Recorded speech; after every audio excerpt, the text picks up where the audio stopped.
Hello YouTube, Matthew Williams here. It's been a while since I've made a video on YouTube, so I thought I'd give you a little interesting topic matter which might bring things up to date a bit.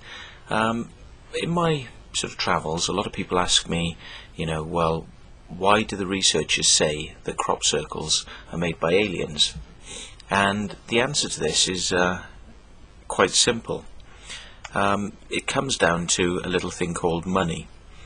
And I've actually asked the question myself to a lot of crop circle researchers that are in the field, and I've said, why do people like Michael Glickman and Francine Blake and Lucy Pringle and Charles Mallett and the list goes on and on, why do all these people always insist that crop circles are not made by people, when all the evidence they have and all the knowledge they've gained over the years into the subject and who's making what and under what circumstances X circle was made, and the fact that so-and-so people were seen coming out of a field, and artifacts of the man-made circles actually being evident in the circles, even board stompers left behind, and bits of tape and designs have been left behind, all sorts of stuff has happened.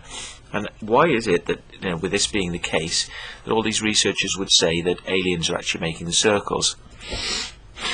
Sorry, I got a bit of a blocked nose there. So the answer is, why do they do it? And the responses I've got from actual crop circle researchers and people involved who are a little bit more clued up and also a little bit more discerning about what they say is they believe it's just the money. That's why they do it. And I said, well, but don't you think that's a very unfair situation, that they would actually be going around telling people that it's aliens and people can't be involved?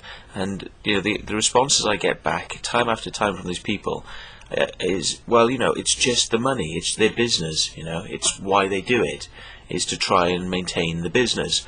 And when money gets involved, that things will get soured. And this is the general type of response I get. I mean, it's not just from one crop circle researcher, this is from many.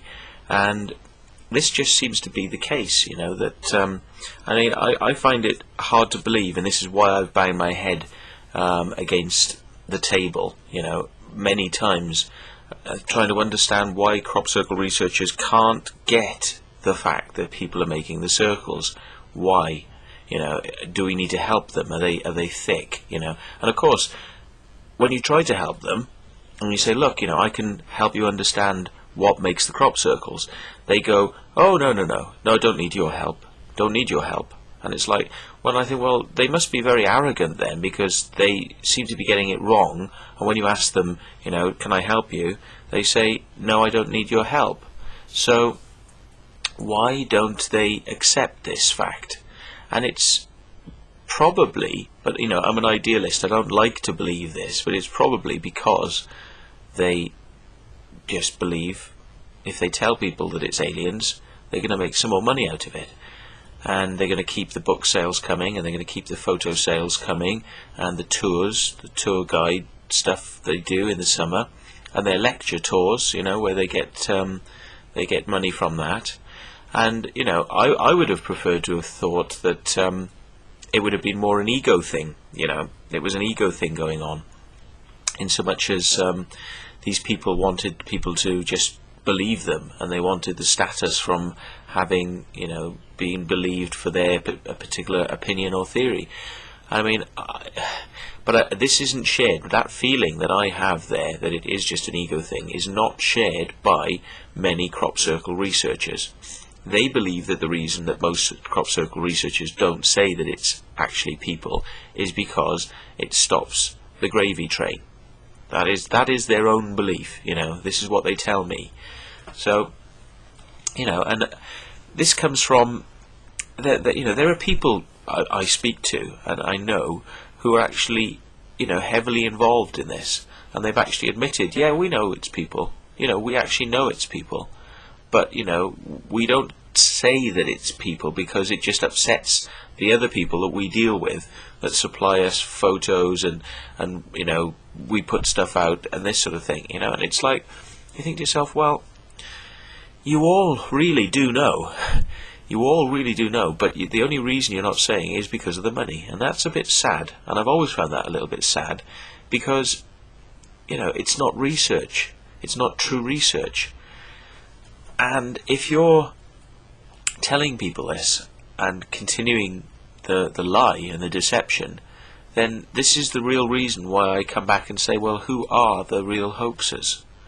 The people who are making the crop circles and providing them en masse every year, and sometimes doing them specifically to order to meet the requirements of what people are expecting to see. Sorry, I'm just going to have to... Oh, my nose.